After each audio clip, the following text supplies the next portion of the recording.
জুমাবার শুক্রবার দুপুর 12টায় কেউ যদি একবার এই আমলটা করতে পারে জীবনে কোনো দিন তার অভাব হবে না।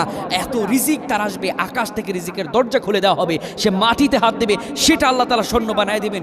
যে ব্যবসায় হাত দেবে, ওই ব্যবসাতে আল্লাহ তাআলা বরকত দান করে দিবেন।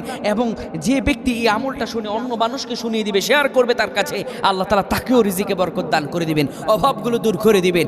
আল্লাহ এত বরকত দান করবেন যে আল্লাহ তার মনের সব আশাগুলো পূরণ করে দিবেন। কেউ যদি জুমাবার শুক্রবার দুপুর 12টায় এই আমলটা করতে পারে, আল্লাহ তাআলা তার মনের যত আশা আছে সব আশা পূরণ করে দিবেন।